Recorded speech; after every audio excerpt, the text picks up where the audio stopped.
মধ্যে নিয়ে ফেললেন। সাধু সঙ্গ হবে, সবরীর মতো ভক্তের সাথে সাক্ষাৎকার হবে। তার মানে ভক্তি থাকলে, ভজন থাকলে, চিত্ত যদি ব্যবহারের দ্বারা শুদ্ধ থাকে, তখন দুঃখটাও আপনার কাছে কোনো না কোনো আনন্দের হয়ে দেখা দেবে, দুঃখটাও আনন্দ মনে হবে। এই জন্য মানুষ কখনো ধন দ্বারা, কখনো তন দ্বারা, কখনো ঐশ্বর্য, কখনো মনের দ্বারা যে সুখ পেতে চায়, সেই সুখ দুঃখের নিবৃত্তি করে না, দুঃখকে ডেকে আনে, আহ্বান করে আনে। এই জন্য মানুষ যদি সদাচার সম্পন্ন হয়, শুদ্ধ হয়, তখনই তার স্বাভাবিক আনন্দের প্রকাশ ঘটে। স্বাভাবিক আনন্দ তখন সে লাভ করতে পারে। একটা কথা বলি, আমাদের এই শরীরটা না প্রপঞ্চ, আমাদের এই শরীরটা না অমেধ্যে পূর্ণে ভরা।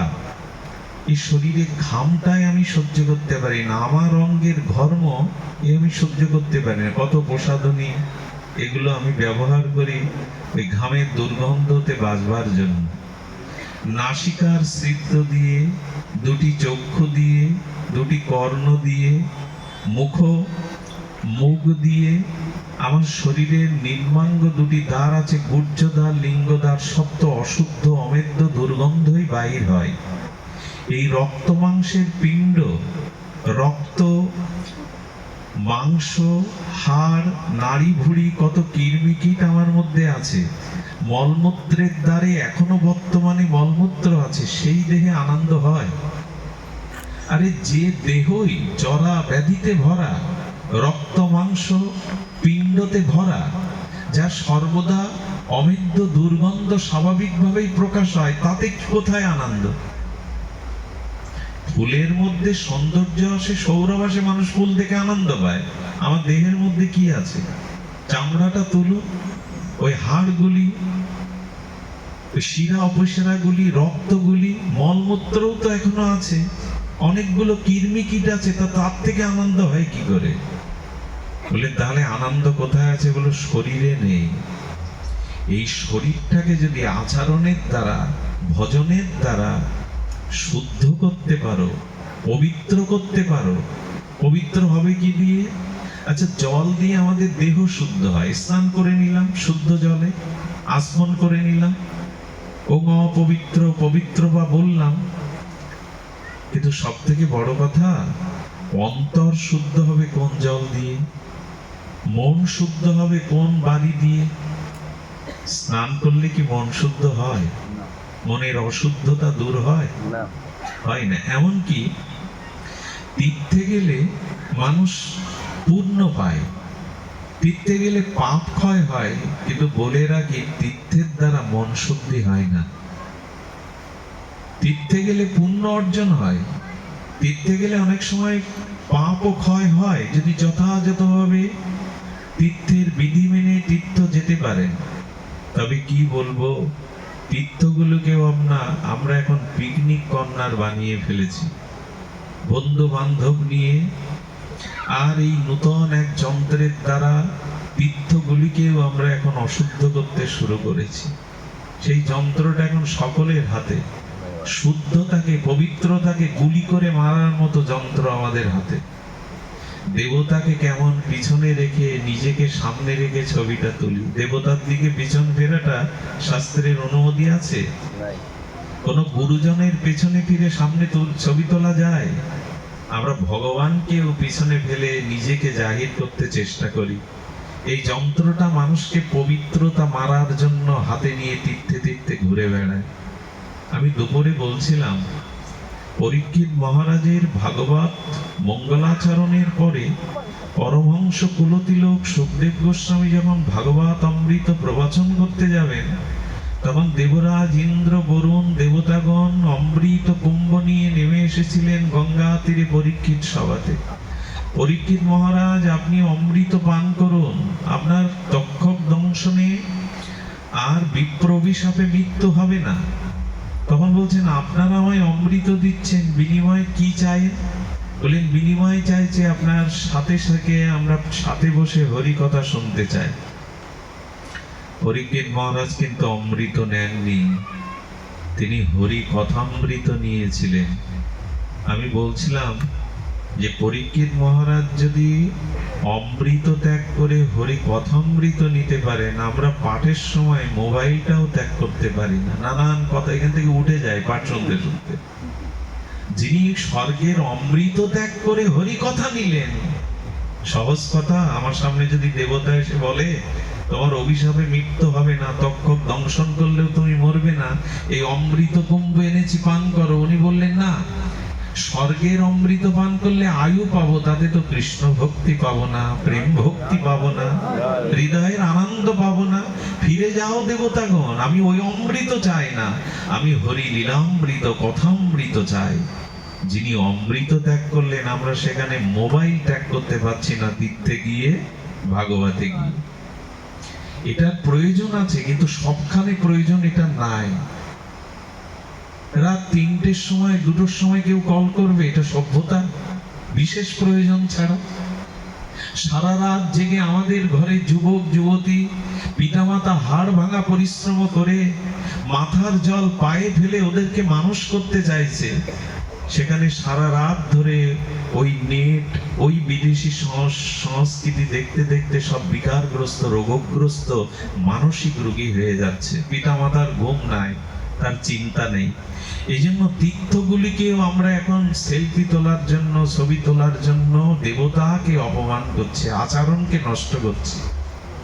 যে বৃন্দাবনে 11 বছর গোবিন্দ কয় মাস থাকলেন, রাধারানী ব্রজ ছেড়ে যান না, সেই ব্রজে রাধা ঠাকুরানী গোবিন্দ কখনো পাদুকা পায়ে দেননি, জুতো পায়ে দেননি। ওই বৃন্দাবনের ধুলির, ওই বৃন্দাবনের রজের এত মাধুর্য, সেখানে আমার মতো সামর্থ্যবান জুতো পায়ে দিয়ে ওই ব্রজ ধুলির উপরে যখন চলে, তখন আমরা ধামের মহিমা রক্ষা করি। আমি খালি পায়ে হাঁটতে পারি না। আরে শ্রী গোবিন্দ স্বয়ং ভগবান, যার শ্রীচরণে রাধারানী লক্ষ্মী দেবী নারায়ণের চরণে হাত দিতে গিয়ে হাত কাঁপত, এত কোমল গোবিন্দের চরণ, লালিমা হয়ে যেত। সেই চরণে গোবিন্দ নগ্ন পায়ে পদব্রজে বৃন্দাবনের ধুলিতে হেঁটেছেন, আমার জুতো লাগে। এই জন্য তীর্থযাত্রাগুলো এখন আমরা অশুদ্ধ করে ফেলেছি, পিকনিক কর্নার বানিয়ে ফেলেছি যমুনার তীরকে। এগুলো সব কলির প্রভাব, কালের প্রভাব। এই জন্য তীর্থে গেলে মনশুদ্ধির বদলে আমরা আরো অপরাধে এখন জড়াই। তীর্থে যদি কখনো যান, ধামে যদি কখনো যান, শুদ্ধ ভজনানন্দী শাস্ত্রজ্ঞ ভক্তের সাথে যাবেন, গুরুদেবের সাথে যাবেন। সেই তীর্থ যা ধাম যাত্রা আপনার জন্য আনন্দময় হবে, ভক্তিময় হবে। বৃন্দাবনে এখন ইট কাঠ দিয়ে মন্দির দেখতে পারলেই বাঁচি, কিন্তু ভাগবত কি বলেছে? ফুল লতা বিশিষ্ট কোন ফুলময় লতাময় কোন নিভৃত কুঞ্জের মধ্যে গিয়ে রাধা মাধবের গুণগান গাও। ইট কাঠের মধ্যে আটকে না থেকে বৃন্দাবনের যে লতা পাতা, এই লতা পাতার কোন কুঞ্জ নিভৃতে বসে মনের আনন্দে রাধা মাধবের সুর লহরীতে ভেসে যাও। ওটাই ভজন। মন্দির দেখতে ব্যস্ত, বড় বড় মন্দির, যেখানে মন্দির দেখতে আপত্তি নাই, কিন্তু বনের নিকুঞ্জ লতা পাতার মধ্যে কি প্রাণ ভরে একবার রাধা মাধবকে ডেকেছেন? প্রাণ ভরে একবার রাধা মাধবকে ডেকেছেন যে ওখানে কি আনন্দ? ব্রজের 4টি জিনিসের কাছে যাবেন যদি ব্রজে যান। একটু বলে দিই, যদি বৃন্দাবনে যান, ধামে যান, 4টি জিনিস এখনো সেখানে সাক্ষাৎ আছে। প্রথমত ব্রজের রেণু, ব্রজের ধুলি, ওটা চলে যায়নি। ওই রেণুতে মাধবেন্দ্র পরিপাক, নিত্যানন্দ প্রভু, শ্রীকৃষ্ণ চৈতন্য প্রভু এবং কত হাজার হাজার লক্ষ লক্ষ মহাত্মা, সিদ্ধ মহাত্মা, সদাচারী শুদ্ধ ভক্তগণ সাক্ষাৎ রাধা মাধবের ওই ধুলি মিশানো বৃন্দাবনের ধুলি গোবিন্দ নিয়ে যাননি। অভিন্ন ধাম চিন্তামণি স্বরূপ নবদ্বীপের ধুলি, শ্রীধাম বৃন্দাবনের এই ধামের ধুলি এখনো ধুলি আছে। বহু মান্যতা দিয়ে ওই ধুলি অঙ্গে মাখবেন। ওই ধুলি উড়ে আসার জন্য অঙ্গ পেতে দেবেন, কারণ ওই ধুলিতে কিছু অনুরাগ মিশানো আছে, ওই ধুলির মধ্যে কিছু রাগ ভক্তি মিশানো আছে। তবে ভক্তি ভরে ধুলিকে অঙ্গে মারতে হবে। কেন জানেন? স্বয়ং ব্রহ্মা 60,000 বছর তপস্যা করে বললেন, ব্রজের ধুলি হওয়ার যোগ্যতা গোবিন্দ আমার নাই, আমি ব্রজের ধুলি হওয়ার অধিকার রাখি না। তো ব্রহ্ম কি হতে চাও? বলে একটা ঘাস করে জন্ম দাও, যাতে ওই ধুলি উড়ে এসে আমার বক্ষে পড়ে। সেই ধুলিকে পায়ে পাদুকা পরে আমরা অপমান করছি। স্বয়ং ভগবান পাদুকা নেননি, আমি নিচ্ছি। এই জন্য খবরদার, নেশায় পড়ে সঙ্গী সাথী পড়ে এভাবে ছুটে যাবেন না। ব্রজে যাওয়ার আগে 4টি জিনিসের মহিমাকে যথাযথ মান্যতা দিবেন। দ্বিতীয় হলো যমুনা, কালিন্দী যমুনা, এখনো সেই যমুনাই বইছে। অনেক বাবাজি কি করে জানেন? দেখুন তাদের ভজন, ওই কালিন্দীর কোলে যেখানে গোবিন্দ রাধারানী ব্রজ সুন্দরীগণ জল কেলি করেছেন, অনেক বাবাজি আছে মাদুকরের রুটিটা যমুনার জলে ভিজিয়ে পায়। কেন জানেন? হে যমুনে, তোমার শ্রীঅঙ্গে, হে কালিন্দী, তোমার শ্রীঅঙ্গে গোবিন্দের বিধৌত চরণামৃত এখনো রয়েছে, রাধারানীর চরণামৃত, গোপীদের চরণামৃত রয়েছে, তারা পান করে।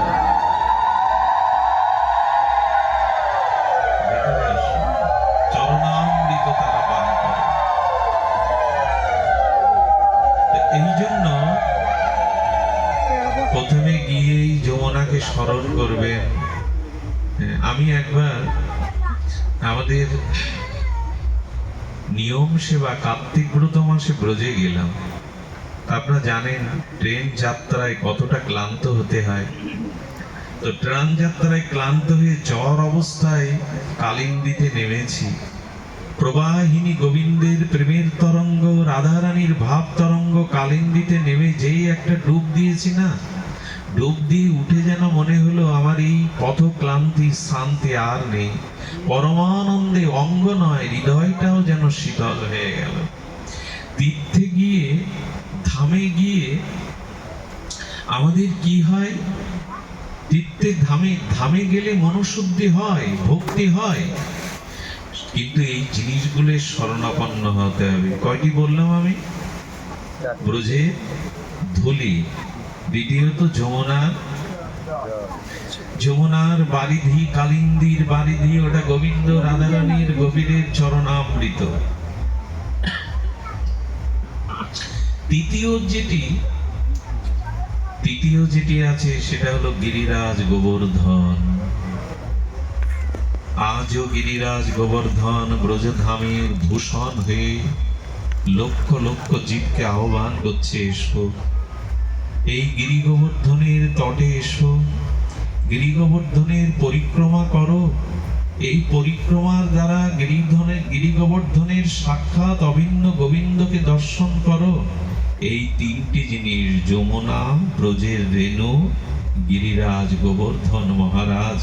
আরেকটি জিনিস হলো ব্রজের লতা পাতা, ব্রজের বৃক্ষ লতা পাতা।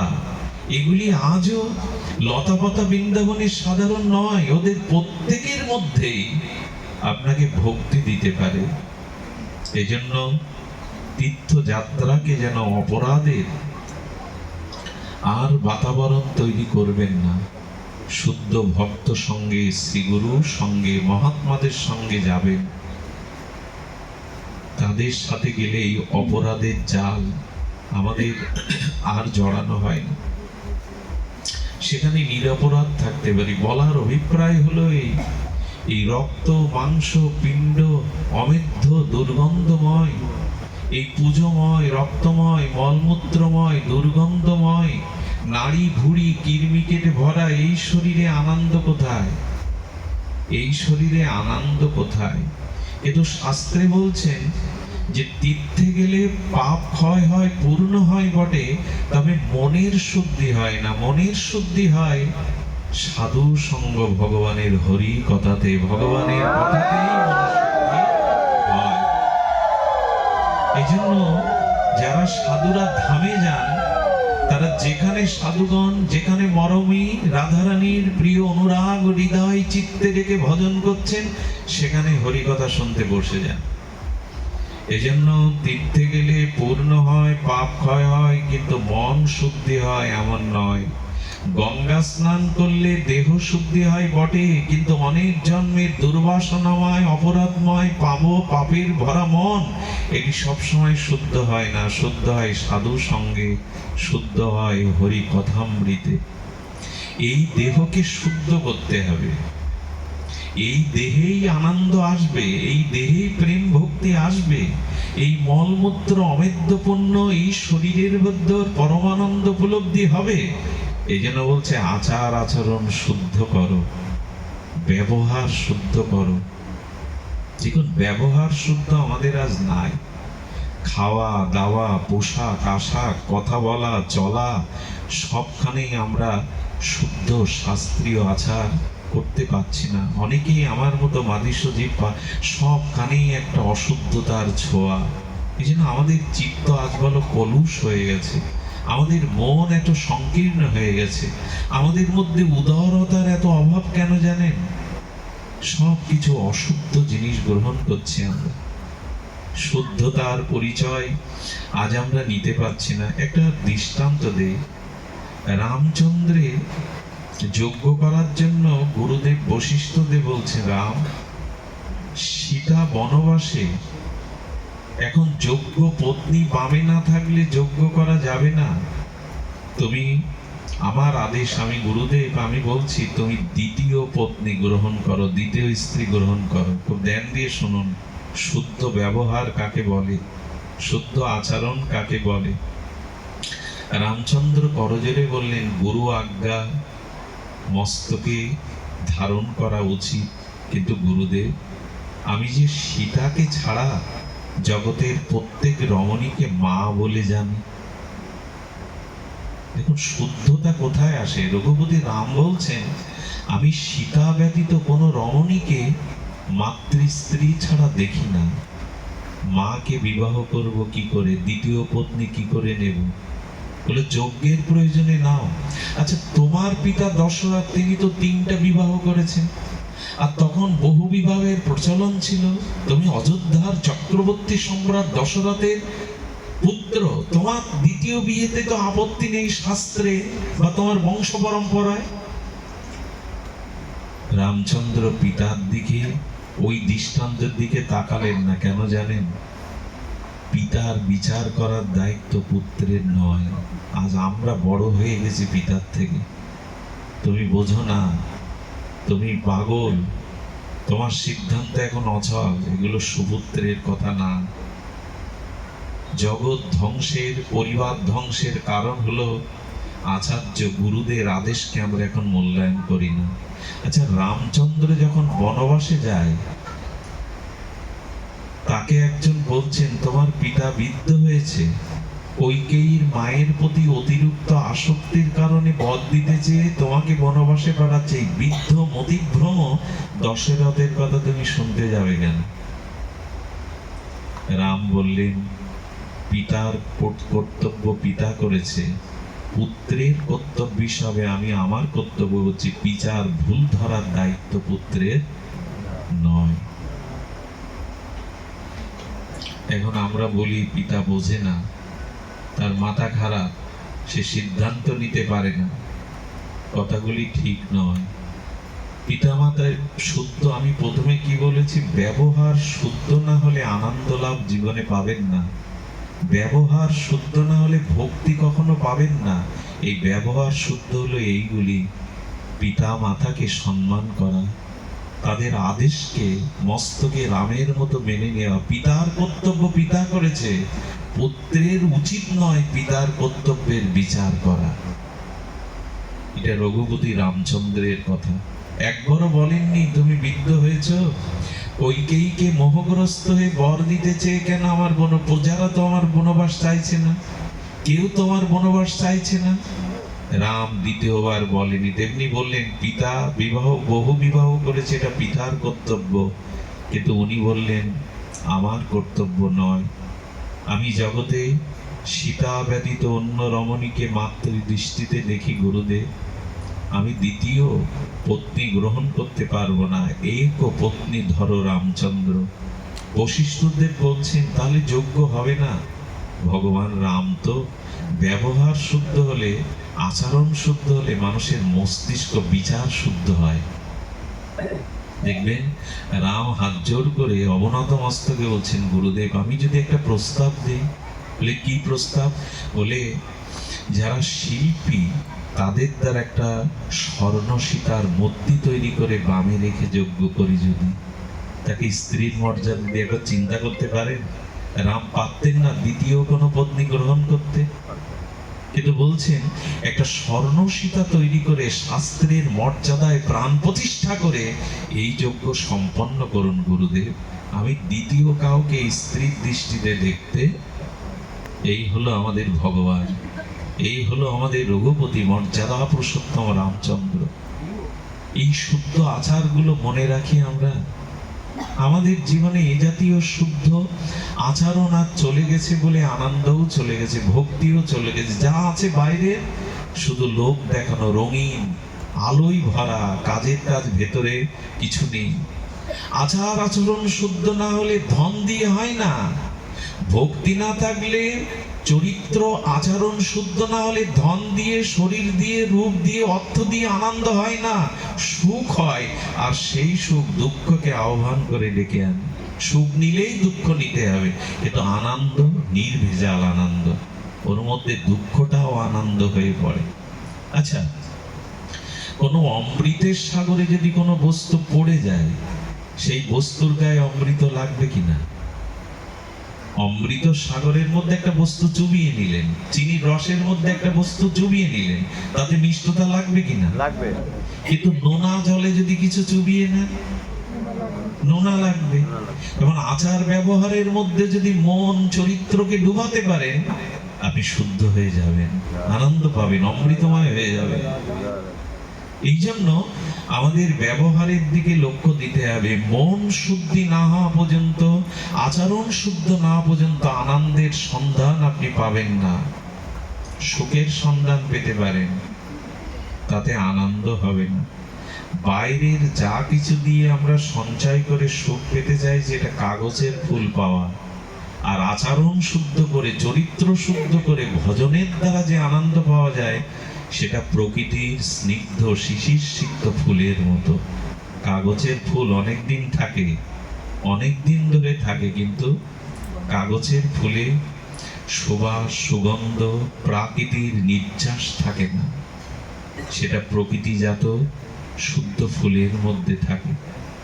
তো সুধীজন, এই জন্য বললেন এই শরীরটাও শুদ্ধ করা যায়, পবিত্র করা যায় আচার ব্যবহার শুদ্ধ হলে। আচার ব্যবহার শুদ্ধ হয়, বেদে 4টি মন্ত্র বলেছেন, একটু ধ্যান দিয়ে আমরা আস্বাদন করি। মাতৃ দেব ভব, মাকে সম্মান করো, মাকে পূজা করো, মাকে দেবীর আসনে বসাও, মাতৃ আজ্ঞাকে পালন করো। শত তীর্থের গঙ্গার জল পান করার আগে মায়ের চরণ জল করে পান করো। এটি যদি করতে পারো, তোমার জীবনে আচরণ শুদ্ধতা আসবে, আচরণ শুদ্ধতা আসবে। মাতৃভক্তি এমন একটি বস্তু, তার আশীর্বাদে তোমার চিত্ত, তোমার মন শুদ্ধ হবে। দ্বিতীয় হলো পিতৃ দেব ভব। রামচন্দ্রের দৃষ্টান্ত আপনাদের মাঝে বললাম। পিতৃদেব ভব, পিতাকে, তার আদেশকে সম্মানের সহিত প্রতিপালন করো। তৃতীয় হলো অতিথি আচার্য দেব ভব, গুরুজনদেরকে শ্রদ্ধা করো, গুরুবর্গকে সেবা করো। গুরুজনকে অন্তত সেবা না করতে পারো, সম্মান করো, মর্যাদা দাও। তোমার থেকে যে জ্ঞানে, বিজ্ঞানে, সাধনে, চরিত্রে, বয়সে শ্রেষ্ঠ, এই গুরুদেবকে, আচার্যদেরকেও সম্মান করো। কি বলবো, এখানে অনেক পুরানো দিনের মানুষ আছে যারা শিক্ষককে গুরুর মতো, শিক্ষক আসতে দেখে সাইকেল থেকে এখনো অনেক লোক নেমে যায়। শিক্ষক আসছেন, সাইকেল থেকে নেমে এক জায়গায় দাঁড়ায়, গুরুদেবের সামনে মোটরসাইকেল গ্যাস দিয়ে চলে যায় না, দাঁড়ায়, দাঁড়িয়ে হাত জোর করে দাঁড়িয়ে থাকে। এগুলি এখনো দেখা যায়। এখনো 15 দিনে ঠাকুরমারা এক রাশ ঘোমটা টেনে রাস্তার পাশ দিয়ে গুরুজন যেতে গেলে তার ছায়াটা মারাবে না বলে দাঁড়িয়ে থাকে। এই দৃশ্যগুলো এখন কম দেখা যায়।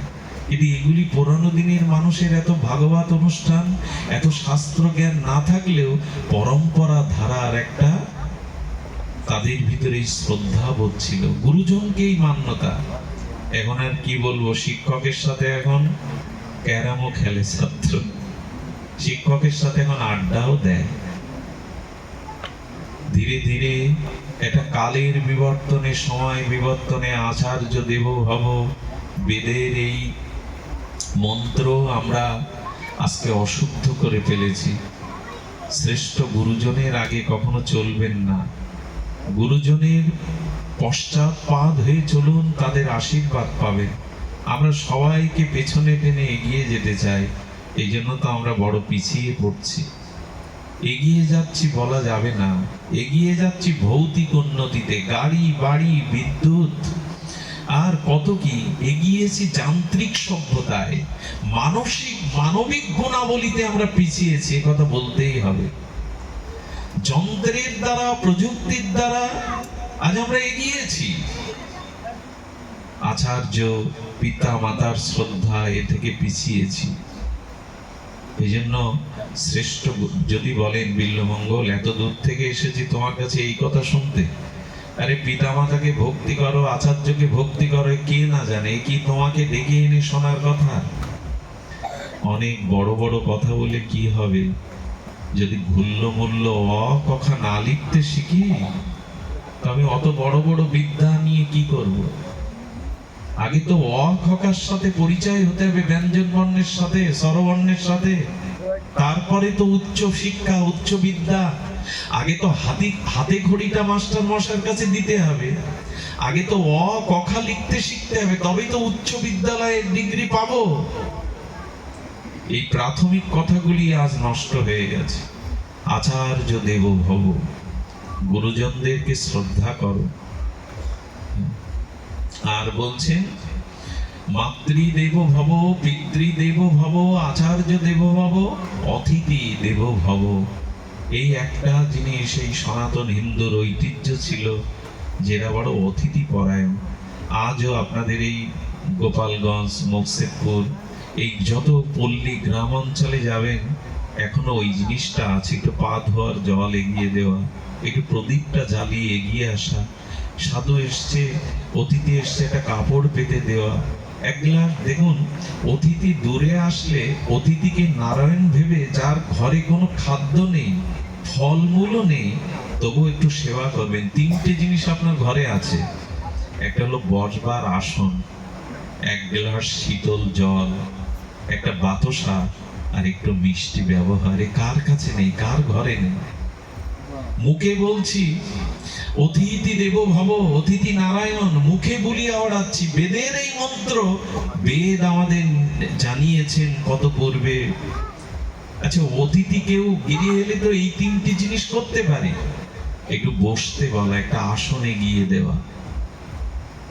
দ্বিতীয় হলো এক গ্লাস শীতল জল একটু তাকে দাও, আর একটু মিষ্টি, কপটতা শূন্য হাস্যোজ্জ্বল মুখে তার সাথে ব্যবহার করো।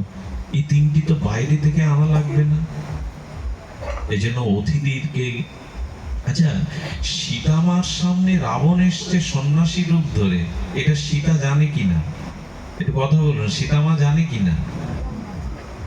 জানে না। সীতামা জগৎ লক্ষ্মী, ভক্তির অধিষ্ঠাত্রী দেবী, তিনি জানে না যে তার দুয়ারে সন্ন্যাসীর বেশে রাবণ এসছে?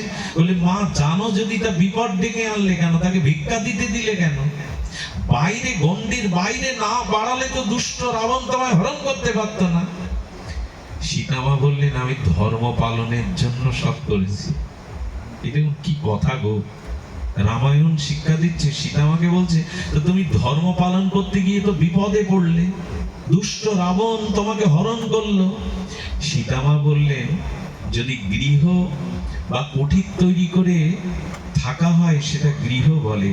আর গৃহের দুয়ারে যদি কোনোদিন অতিথি আসে, তাকে যদি বিমুখ করা হয়, ফিরিয়ে দেওয়া হয়, কি হয় জানেন? একটু অন্তরে লিখে নিন। কোন গৃহস্থের দুয়ার হতে, গারস্থ আশ্রম থেকে আগত যদি কোনো অতিথি আপনার ব্যথা নিয়ে ফিরে যায়, শূন্য হাতে ফিরে যায়, তখন তার অনন্ত জন্মের পাপ ওই গৃহকে দিয়ে যায়, গৃহকে নিতে হয়। আর ওই গৃহীর যত পুণ্য, তা অতিথির সাথে বিদায় নেয় গৃহ হতে। এটা আমাদের শাস্ত্র বলেছে। অতিথি দেবো ভব, অতিথিকে নারায়ণ রূপে মূল্যায়ন করো। তবে হ্যাঁ, যুগেরও এমন একটা চক্রে এসেছে, সীতামা বললেন, আমি জানি রাবণ। তো মা, জেনে কেন তুমি হাত বাড়িয়ে দিলে? বললেন, গৃহীর ধর্ম হলো দুয়ার হতে কোনো অতিথি ফিরে নেওয়া। তো সেই ধর্ম করতে গিয়ে তো বিপদে পড়লে। সীতামা একগাল হেসে বললেন, যারা বিপদের ভয়ে ধর্ম ত্যাগ করে, তারা ধর্মের মর্ম এখনো বোঝেনি। ধর্ম পালন করলে বিপদে পড়তে হবে এই ভেবে যারা ধর্মকে থেকে পিছিয়ে আসে, স্খলিত হয়, তারা ধর্মের রহস্য বোঝেনি। তো বললেন, মা, ধর্ম করতে গিয়ে তুমি তো হরণ হলে।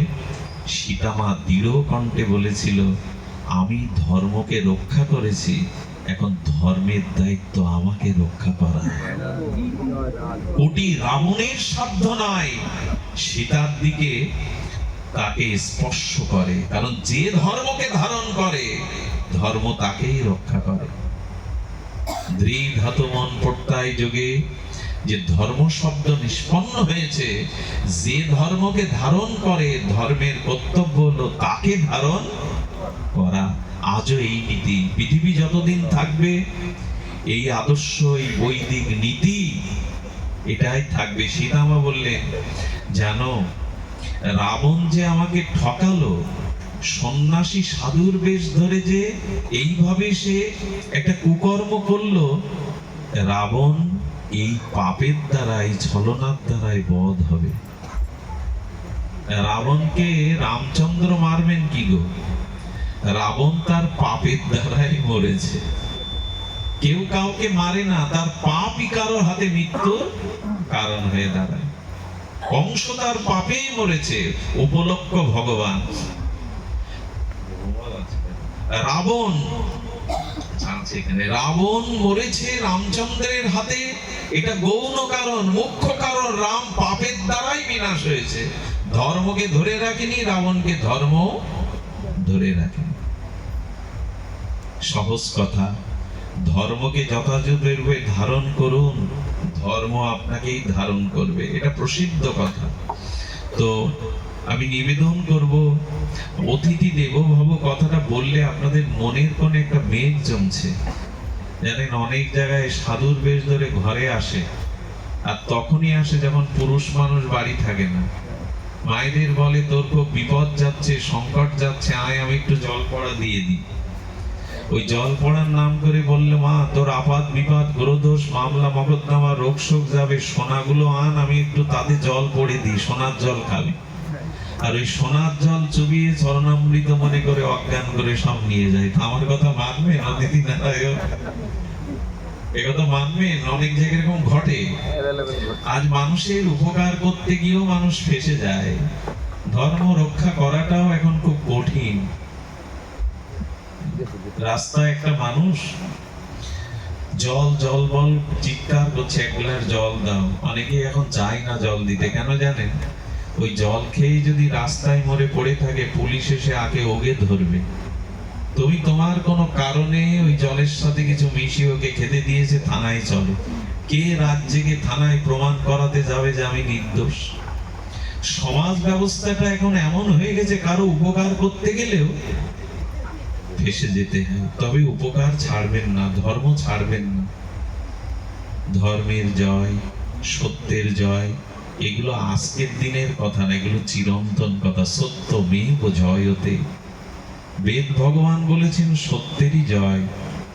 ধর্ম যে ধারণ করে, ধর্ম তাকে ধারণ করে। অনেকদিন আগের ঘটনা, নিজের কোনো ঘটনা যদি কারো কল্যাণে আসে, তবে গোপন করতে নেই।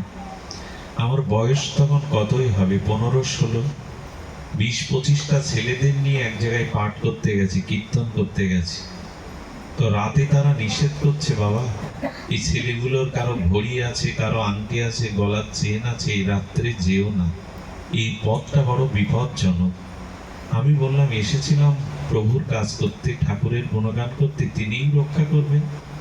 বেরিয়ে পড়লে রাত 2টোর সময় এসে যে জায়গাটায় সংজ্ঞা, সেখানেই দস্যু সন্ত্রাসীরা কাটা রাইফেল, চাইনিজ কুরুল দিয়ে আমাদের ভ্যান সাইকেলকে আটকানো। আমি সাইকেলেও পাঠ করেছি 5 বছর নিজে গিয়ে, কত নগরে কত প্রান্তরে। তো তখন ওইভাবে আসতাম। সন্ত্রাসীরা আমাদের বেড দিয়ে কেবল কারোর গলার চেন, কারো আংটি, সব বাজার ঘাট থেকে গেছে যুবক ছেলেরা। ওইটা যখন নিতে যাবে আমি দাঁড়িয়ে পড়েছি, হঠাৎ পেছন থেকে হুইসেল দিয়ে তীব্র জ্যোতিতে একটা গাড়ি দ্রুত বেগে ছুটে আসছে। এরা তখন আমাদের রাস্তায় দাঁড় করিয়ে গাড়িটাকেও লুট করবে বলে আমাদের দাঁড় করিয়েছে, যাতে গাড়ি এসে আটকে থাকে। তখনই একবার মনে হলো, প্রভু মায়ের কোল থেকে এইসব ছেলেগুলোকে এনেছি, গাড়ি তো আমাদেরই ডাকাত ভেবে চাপা দিয়ে চলে যাবে। আমি যখন একবার বললাম, হে প্রভু, বলার সাথে সাথে গাড়িটা এত দ্রুত জোরে এসে ব্রেক করে হেডলাইট জ্বালিয়ে রেখেছে। সন্ত্রাসীরা তখন গালি দিচ্ছে, অশ্লীল ভাষায় ওদের লাইট অফ করতে বলছে। যখন শুনছে না, তখন ওরা একটা ফায়ার করলো। কি বলবো, ওই রাত 2টোর সময় আর্মির গাড়িতে যাচ্ছিল কোনো একটা অপারেশনে, তারাও নেবে ফায়ার করতে লাগলো। ওরও ফায়ার, ওদের ওই পোশাক দেখে সব দৌড়ে পালালো। আমাদের তিলক মালা দেখে বললো, তোমাদের গাড়িটা আগে যাও, আমরা পৌঁছে দিচ্ছি। আমার মা বারান্দাতে পড়ে থাকে এখন, মাকে গিয়ে বলছে আর হাও হাও করে কাঁদছে, মা এতদিন পাঠে বলেছি ভগবানকে ধারণ করলে তিনি রক্ষা করেন, আজ ওটা দেখলাম, আজও হয় এটা। সূর্য বদলাবে না, জলের শীতলতা নষ্ট হবে না, যতই যুগ বদলাক। চিনির মিষ্টতা, নিমের তিক্ততা, এগুলো বদলায় না, এগুলো শাশ্বত।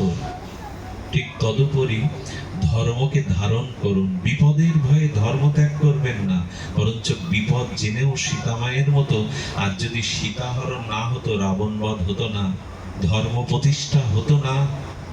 এই জন্য বিপদের আশঙ্কায় ন্যায় নীতি, শাস্ত্র আজ্ঞা, ধর্মকে জলাঞ্জলি দেওয়া ঠিক হবে না।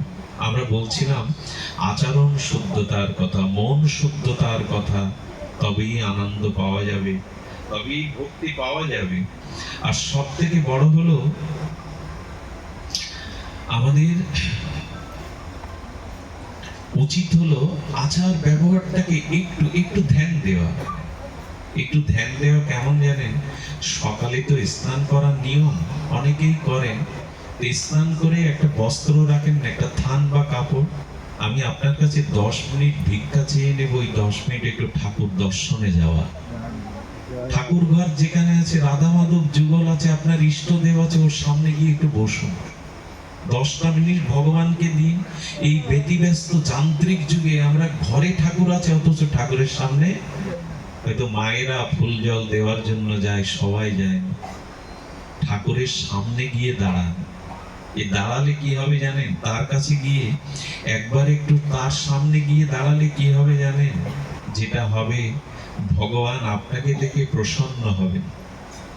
ভগবান আপনাকে দেখে প্রসন্ন হবেন এবং ভগবান বললেন, আমার সামনে এলে কি হয় জানো? আমি প্রীত হয়ে তোমাকে করুণা করি, কৃপা করি, তুমি আমার কাছে এসেছো। একটা জিনিস দেখবেন, ভগবানের স্বভাব এত নির্মল, ভগবানের স্বভাব এত কোমল, ভগবানের স্বভাব এত দয়ায় আর্দ্রতায় ভরা। আচ্ছা, আমার সামনে যদি আমার সামনে কেউ আসে, আমি 20 বছরের খতিয়ান দেখি, এক সময় আমাকে বড় কথা বলেছিল, এক সময় আমাকে অপমান করেছিল, এক সময় আমাকে একটা হুমকি দিয়েছিল, মনে পড়ে কিনা সামনে আসলে? এই মনে করে আমরা তাকে গ্রহণ করতে পারি না, অনেক সময় মেনে নিতে পারি না। কিন্তু ভগবানের করুণা কেমন জানেন? যদি একবার তার সামনে গিয়ে হাত জোড় করে বলতে পারেন, গোবিন্দ, রাধারানী, আমি তোমার, গোবিন্দ বললেন, আমার স্বভাব হলো আমি তোমার অনন্ত জন্মের পাপকে আর না দেখে তোমাকে কৃপা করে দেব। আমি তোমার অতীত বিচার করব না, পাপ বিচার করব না। আচ্ছা, একটা জিনিস লক্ষ্য করেছেন, ভগবান কত আপনজন। আচ্ছা, আমাদের অতীত জীবনে যত নোংরামি, যত পাপ, যত গোপন কাজ আমরা করেছি, আমার এই গোপন পাপ অশ্লীল কর্মগুলো যদি আমি স্ত্রীকে, পুত্র কন্যাকে, পিতামাতাকে বলি, তার আগের মতো আমাকে ওই দৃষ্টিতে দেখবে? একটু কথা বলুন, দেখবে কি? কোথাও না কোথাও মনে একটা অশ্রদ্ধা। যদি আমরা হৃদয় খুলে আমাদের পাপ অপকর্মগুলো কাউকে বলি, কিন্তু ভগবান বললেন, আমার সামনে যখন এসে দাঁড়াও না, তোমাকে যখন আমি দেখি, কারণ আমি তো তোমাকে সৃষ্টি করেছি, আমি তো তোমার হৃদয়ে রয়েছি, তাই আমার সামনে এসে দাঁড়ালে আমি তোমার অতীত পাপ কর্ম জেনেও তোমাকে ঘৃণা করি না। এই জন্য মানুষের একটা স্বভাব দেখবেন, কারো কাছে পাপ কর্মটা তুলে না ধরলেও ভগবানের মন্দিরে গিয়ে ভগবানের সামনে নিজের পাপটা তুলে ধরে। প্রভু, তুমি সব জানো। প্রভু যদি ঘৃণা করতেন, দূরে ঠেলে দিতেন, তার সামনে আমরা যেতে পারতাম না। কিন্তু গোবিন্দ বললেন, পুতনার মতো বাল ও ঘাতিনী, রুধির ও সানা, পাপহিসী পুতনা যখন কোলে নিল আমায়, তখন গোবিন্দ একটু চোখটা বন্ধ করেছিলেন। কেন জানেন? পুতনার দিকে তাকাবে না বলে। কেন তাকাবে না? বলছে তাকাবে না এই জন্য যে পুতনার দিকে তাকালে, তার অতীত বিচার করলে আমি আর ওকে কৃপা করতে, এই দেখুন তার দৃষ্টান্ত। আমি আর তার দিকে তাকাতে পারছি না। কেন? পুতনা, আমি তোমার অতীত পাপ কর্মগুলো দেখলে তোমায় কৃপা করতে পারবো না। জগৎকে জানিয়ে দিলেন, আমার সামনে এসে যে একবার দাঁড়ায়, হাত জোড় করে হৃদয়ে আমাকে নেয়, আমি তার অতীত পাপ কর্ম বিচার না করে তাকে কৃপা করে দিই, তাকে করুণা করে। সামনে একবার যান ভগবানের, সকালটা যদি তাকে দর্শন করে তার সামনে গিয়ে শুরু হয়, দিনটা কোথাও না কোথাও আপনার হৃদয়ে একটা স্নিগ্ধতা, শুদ্ধতা বিরাজ করবে। ঠাকুরের সামনে যান, তার সামনে গিয়ে যদি প্রাণ খুলে বলতে পারেন, প্রভু আমি তোমার। গোবিন্দ বললেন, আমি তোমাকে নিয়ে নেব, গ্রহণ করে নেব। ভক্তবৎসল আমি। করুণা, শুধু এই আস্থাটুকু, বিশ্বাসটুকু আমাদের থাকা দরকার। আমি গতদিনে বলেছিলাম, ভগবান দুষ্প্রাপ্য বস্তু নয়। ভগবান আমাদের অতীত বিচার করেন না। আর ভগবানের একটা স্বভাব আছে, বারবার তার কাছে যদি কেউ যায়, কেউ যদি গোবিন্দের চরণকে একবার হৃদয়ে জড়িয়ে ধরে, তো গোবিন্দ বললেন, তারপরের কাজ আর তোমার নয়। পুতনার প্রাণকে যখন গোবিন্দ চোষণ করে প্রাণবাহিত নিচ্ছেন, বিষকে নিচ্ছেন কালকূট, তখন পুতনা বুঝতে পারছে আমার প্রাণ টান দিচ্ছেন গোবিন্দ। প্রাণ কেউ দিতে চায়, পুতনা গোবিন্দকে কোল থেকে ছুঁড়ে ফেলে দিতে চাইছে। গোবিন্দ হাসছে আর বলছে, একবার যে আমাকে ধরে, সে ছাড়তে চাইলেও আমি আর তাকে ছাড়ি না, এটা আমার স্বভাব। একবার তার চরণটা বুকে নিন, আপনি ছাড়তে চাইলে ও আপনাকে আর ছাড়বে না, ওর স্বভাব এটা। এই জন্য সদাচার বা আমাদের জীবনে সৎ আচরণ, ব্যবহার হলো সকালে উঠে একটু ভগবানের কাছে যাওয়া। আরেকটি জিনিস আমি আজকাল বারবার উচ্চারণ করছি, একটু মাঝে মাঝে ভগবানের চরণামৃত নিতে শিখুন। ওই যে তাম্বুল কুণ্ডে তুলসী পাতা দিয়ে যে আসমনের জল দেয়া হয় ভগবানকে, ওই তুলসী স্পর্শকৃত চরণামৃত না, অনেক ব্যাধির থেকে আপনি মুক্তি থাকবেন, অকাল মৃত্যুর থেকেও আপনি ত্রাণ পাবেন। কিন্তু কি দুঃখের বিষয়, সকালে উঠেই মানুষ চা করে, চরণামৃত করে না। কি করে চা খান? চা তো খেতেই হবে। কারো মাথা ঝিমঝিম করে, চা সময় আসলে সে সহ্য করতে পারে না। তবে চরণামৃতের প্রতি এই নেশা আসবে, সকালে একটু ভগবানের চরণামৃত চায়। চাতে কি উপকার হবে জানি না, তবে ভগবানের চরণামৃত শ্রদ্ধা ভরে নিলে অনেক কল্যাণ হবে। চরণামৃত আমাদের চিত্তকে শুদ্ধ করবে। খবরের কাগজ পড়ুন, তাতে আপত্তি নেই, ম্যাগাজিন ঘুটুন, আপত্তি নেই। একটু গীতার শ্লোকটা 5 মিনিট একটা করে পড়ুন না প্রতিদিন। 5 মিনিট মাত্র, একটা শ্লোক পড়তে 2 মিনিট লাগে, ওইটা পড়ুন। পেপার পত্রিকা পড়ুন, সাথে সাথে আচার ব্যবহার এই করেই শুদ্ধ করুন। ভগবান বা ভক্তির অনুশীলনে যখনই আপনি আসবেন, যখনই ভক্তির কোনো অনুশীলনে আসবেন, ধীরে ধীরে ধীরে ধীরে শুদ্ধতা, এটা হলো প্রাথমিক শুদ্ধতা। এবার দ্বিতীয় শুদ্ধতা বলি, এই দেহেই হবে প্রেম ভক্তি, এই দেহেই আনন্দের সংবাদ পাবেন। এই রক্ত মাংসে কর্মফলের পিণ্ড অমেধ্যপূর্ণ, এই শরীরে প্রেম আনন্দ ভক্তি লাভ হবে। তবে কি করতে হবে? আমাদের বাইরের থেকে এই শুদ্ধতাগুলো গ্রন্থ পাঠের, চরণামৃত পাঠের, ভাগবত দর্শনের সাথে সাথে ধীরে ধীরে এবার নিজের দিকে তাকান। সেই তাকানোটা হলো এই যে আমি আমার চোখ দিয়ে কোনো অশ্লীল দৃশ্য, কোনো কামনা বাসনার দৃশ্য, অপরের কোনো এই দৃষ্টিতে তাকাবো না। আমার মনে হয় সপ্তাহে একদিন যদি সারাদিন এই ব্রতটা করতে পারেন, আর সারাদিন আমি কুদৃশ্য দেখবো না, আর সারাদিন আমি কারো খারাপটা দেখবো না, একদিন করে দেখুন, ধীরে ধীরে আপনার দৃষ্টি শুদ্ধ হয়ে যাবে। 15 দিন অন্তর একদিন আমরা একাদশী ব্রত করি, ব্রতের মধ্যে শ্রেষ্ঠ এই ব্রতটা একদিন করুন না। আর একদিন এই ব্রত করুন, আজ আমি কারোর উপর ক্রোধ করব না। এইসব ব্রতগুলো একদিন করুন না সপ্তাহে। মহাত্মা গান্ধী একটা ব্রত করতেন, সপ্তাহে একদিন মৌন থাকতেন, কারোর সাথে কথা বলতেন না। এগুলো থাকলে জীবনী শক্তিটা বাড়ে, নিজের ভিতরে চরিত্র শুদ্ধ হয়। যে আজ আমি কারো প্রতি ক্রোধ করব না, আমি অশ্লীল বাক্য প্রয়োগ করব না, আর সারাদিন আমি কুদৃশ্যগুলো, আমাদের অপবিত্র দৃশ্যগুলো দেখব না। এইভাবে চোখের শুদ্ধি। আজ আমি কানে কোনো পরনিন্দা বিষয় কথা শুনবো না। ধীরে ধীরে এভাবে চক্ষু, কর্ণ, নাসিকা থেকে শুদ্ধ করুন। না, আজকের দিনে বাইরের খাবার আমি খাবো না। আজকাল প্রায় মানুষ ঘরে খাওয়া ছেড়ে দিয়েছে। আরে ভাজাভুজি খেতে হয়, বাড়ি খাও। মাকে মায়ের হাতে করা, স্ত্রীর হাতে, কন্যার হাতে করা বাড়িতে করে পাও। ওই যে বাজার ঘাটে যে জিনিসগুলো তৈরি হয়, কত ধুলা বালি, কত কুকুর ওই দিকে তাকিয়ে আছে তার লোভ দৃষ্টি দিয়ে, কত মানুষ ওই দৃষ্টি আছে। বাজারের খাদ্য খাওয়া যায় আমাদের। এদিকে মন্দিরে গিয়ে ভগবানকে, আমার এত ব্যাধি কেন, আমার এত রোগ কেন, আমার এত শোক কেন? এজন্য ধীরে ধীরে বাজারের অশুদ্ধ লোকের লোভের দেওয়া দৃষ্টি, কোনো পশু পাখি লোভের দ্বারা তাকালে ওই খাদ্য থেকে আপনার প্রতিক্রিয়া হবে, ওই খাদ্য থেকে শরীরে ব্যাধি আসবে, অস্বস্তি আসবেই, ওই শরীরটাকে অশুদ্ধ করবে ওই খাদ্য খেলে। আর আমাদের পশ্চিম বাংলার কালচার তো এখন কেউ ঘরে খায় না, চলতে চলতে চা, ট্রেনে বাসে এগুলো সব খাওয়া, সব রাস্তাঘাটেই খাওয়া। পশ্চিম বাংলার হাওয়াটা ধীরে ধীরে আমাদের এই বাংলাতেও আসছে। আমাদের এই দিকে বিজয়ার দিনে মায়েরা কেমন করে সিঁদুর দিত। দুর্গা মায়ের ললাটে সিঁদুর কখন দিতে হয়? প্রতিমা বাইরে নামালে। তখন তো প্রতিমা বিসর্জন হয়ে গেছে, দর্পণ বিসর্জনের পরে ও আর প্রতিমা নয়, ও তখন কেবলমাত্র খড়কুটো। ও তখন মাকে বিদায় দেয়া হয়েছে। যাত্রা মঙ্গলের আগে, দর্পণ বিসর্জনের আগে মায়ের প্রসাদী সিঁদুর নিতে হয়। এবং অবাক হয়ে দেখি কিছু ছেলেদের তুলে দেয়া হয়, ছেলেদের কাছে সিঁদুরের কৌটো মা দিচ্ছে, আর সেই সিঁদুর মার কপালে কখনো সিঁদুর দিতে পারে সন্তান।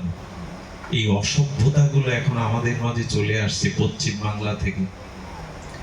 ছেলেদের হাতে সিঁদুর দিতে নেই, মায়ের কপালে দিতে, মায়েদেরই দিতে হয় দর্পণ বিসর্জন আগে। যে সিঁদুর একটি সতী নারীর রক্ষা কবচ, সেই সিঁদুর নিয়ে এখন খেলা শুরু হয়েছে। সিঁদুর খেলার জিনিস, আশ্চর্য দেহায়।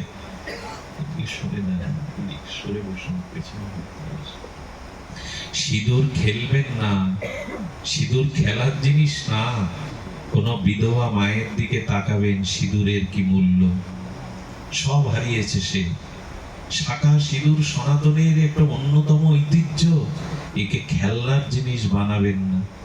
সিঁদুর এক বিন্দু মাটিতে পড়ে গেলে, আঁচল দিয়ে তুলে না নিলে, যতটুকু সিঁদুর নষ্ট করা হবে অবহেলায়, ততটুকু স্বামীর আয়ু কাটা যাবে। বিশেষ কটা দিন ছাড়া মায়েদের যদি শূন্য স্মৃতি রেখে দেয়া হয়, বিশেষ কটা দিন ছাড়া মায়েরা যদি শূন্য স্মৃতি রেখে দেয়, গরম পড়ছে, সিঁদুর রাঙা হয়ে যাবে, আর স্বামী যদি সেই শূন্য শীতের দিকে তাকায়, যতক্ষণ তাকাবে ততক্ষণ তার আয়ু কাটা যাবে। সিঁদুরের ঘটনা শুনুন। লক্ষণের স্ত্রী এসে দাঁড়িয়েছে, প্রভু আমিও বনবাসে যাব প্রভুর বা সীতা মায়ের সেবার জন্য। উর্মিলা নাম না বাবা? লক্ষণ ঠাকুরের স্ত্রীর নাম উর্মিলা। উর্মিলা বললেন, আমি মা সীতাকে সেবা করার জন্য বনবাসে যাব। 14 বছরের উর্মিলাকে রেখে ঠাকুর লক্ষণ চলেছে। ঠাকুর বলছেন, না, তুমি গৃহে থাকো। একান্তে লক্ষণের চরণে প্রণাম করে উর্মিলা বলছে, 14টা বছর আমি কি করে কাটাবো? লক্ষণ বলছেন, তোমার সিঁদুরের কৌটাটা আনো। সিঁদুরটা লক্ষণ উর্মিলার সিঁথিতে পরিয়ে দিয়ে বলল, যখন সিঁদুর পরবে, সিঁদুরের মধ্যে আমার মুখখানা চিন্তা করবে, আমাকে দেখতে পাবে আমি কেমন আছি, কোথায় আছি। তোমার এই সিঁদুর যতদিন সিঁথিতে অক্ষয় থাকবে, আমাকে নিয়ে ভেবো না, যৌম আমাকে ছুতে পারবে না। মেয়েদের সিঁদুর পরার কয়েকটি নিয়ম আছে। সিঁথিতে সিঁদুর দিতে গেলে স্বামীর কথা চিন্তা করতে করতে দিতে হয়, এটা সাধনা, তার আয়ু বৃদ্ধি হয়। ললাটে দিতে গেলে জগৎপতি কৃষ্ণের, জগৎপতির চিন্তা করে দিতে হয়, হে জগৎপতি, আমার ললাটে সিঁদুর নিয়েই যেন আমি জগৎ থেকে যেতে পারি। এই ভেবে সিঁদুর পরে তো মায়েরা আজকাল ড্রেসিং টেবিলের সামনে দাঁড়িয়ে সিঁদুর পড়ে যাচ্ছে, এভাবে না, আসনে বসে সিঁদুর নিতে হয়। ড্রেসিং টেবিলের সামনে নিন, কিন্তু স্মরণ রাখুন এই সিঁদুরটা স্বামীর দেওয়া, এটা জগৎপতির দেওয়া। শাখাতে একটু লাগাতে হয়, 5 জায়গায় সিঁদুর রাখতে হয় মায়েদের। সিঁথিতে, ললাটে, দুটো হাতের শাখাতে, আর আগেকার দিনে মায়েরা একটু সিঁদুর আঁচলে বেঁধে নিত। স্বামী যখন বাইরে যায় না, আজও উত্তর ভারতের মায়েরা সিঁদুরের ছোট্ট একটা কৌটা আঁচলে বেঁধে রাখে, তার আয়ু মনে করে। বাইরে যাওয়ার সময় ওটা হৃদয়ে শুয়ে যায়, যাতে আয়ুটা আমার আঁচলে বাঁধা থাকে। যেদিন শক্তিশালী লক্ষণ ঠাকুর মূর্ছিত হয়ে যায়, হনুমান যেদিন গন্ধর্ব মাদন নিয়ে যায়, হনুমানকে বাণের দ্বারা ভরত নামিয়েছিল, সেদিন অযোধ্যায় হাহাকার পড়ে গেল। প্রথমে কৌশল্যার কাছে গিয়ে হনুমান বলছেন, মা, লক্ষণ ঠাকুর মূর্ছিত হয়ে পড়ে আছে, এই গন্ধর্ব মাদন নিয়ে গেলে প্রভুর ইচ্ছায় ঠাকুর লক্ষণ বাঁচবে। এই দেখুন আদর্শ চরিত্র কাকে বলে। কৌশল্যা বলল, শোন, রামকে গিয়ে বলিস রামের প্রতি আমার শ্রদ্ধা আজ থেকে কিছুটা কমে গেল। কেন মা? আমার প্রভুর প্রতি তোমার শ্রদ্ধা কমে গেল কেন? কৌশল্যা যে কথা বলেছিল সেটা বড় হৃদয় মর্মস্পর্শী কথা বলল। রামের মতো ভাই থাকতে, আস্তে ঘন্টাটা আস্তে নাড়ুন, ঘন্টাটা আস্তে নাড়ুন, ওটা মনে মনে স্মরণ করে করুন। জয় শ্রীরাম। পাঠের সময় অন্য ধ্বনি না করাই উচিত। কি করেছে কৌশল্যা? বলছেন, আমার রামের প্রতি শ্রদ্ধা কিছুটা কমে গেল। রামের মতো বড় ভাই থাকতে বুকে কেন রামের তীর বিধিনি, কেন লক্ষণের বুকে তীর পড়ল? রাম তার বুকে গিয়ে দিতে পারেনি। যে লক্ষণ তার ভাইকে ভগবান ভেবে চরণ সেবার জন্য রাজত্ব ত্যাগ করে চলে গেল, সে বড় ভাইয়ের উচিত ছিল ওর বুকে তীর আসার আগে বুকটা পেতে দেওয়া। কৌশল্যা বলছে, আর শোনো হনুমান, এই দেখুন আদর্শ কাকে বলে। রাম তো কৌশল্যার গর্ভে এসছে, লক্ষণ তো কৌশল্যার ঘরে আর সুমিত্রার গর্ভে এসছে, কিন্তু বলছে কি শুনুন, হনুমান, রামকে বলে দিও আমার লক্ষণ যদি অযোধ্যাতে ফিরে না আসে, রাম যেন অযোধ্যায় ফিরে না আসে। কৌশল্যার কথা, এই কথা সুমিত্রা মায়ের কানে গেল। সুমিত্রা নন্দন লক্ষণের এই দশা দেখে সুমিত্রা ডেকে হনুমানকে গিয়ে বলছেন, হনুমান, কৌশল্যা দিদি যা বলল হনুমানকে তা বলবে না, বরঞ্চ রামকে বলো। এগুলো কি কথা? রামকে বলো আমি সুমিত্রা বলেছি আমার লক্ষণ যদি মারাও যায় তার প্রভু সেবার জন্য, রাম যেন ফিরে না আসে। আমার আর একটা পুত্র আছে শত্রুঘ্ন, আমি তাকে রামের সেবায় পাঠিয়ে দেব। এই ভালোবাসা সে যে সংসারে যায় যায়ের মধ্যে, এই ভালোবাসা যেখানে, সেখানে স্বর্গ ছাড়া কি থাকবে, আনন্দ ছাড়া কি থাকবে। আজকে উঠোন ঝাড় দেওয়ার সময় দুই যা ঝাড় দেয়, এর অংশটা ওর অংশটা মাঝখানে ধুলা পড়ে থাকে। এই আদর্শ আমাদের সম্পর্ক না থাকতে পারে, উঠোনটা তো সকলের, ওইটাও পরিষ্কার করতে গিয়ে আজ ভাগ হয়ে গেছে, আমার অংশটা আমি, তোমার অংশটা। এই হলো আমাদের সংকীর্ণতা। সবার চোখে জল।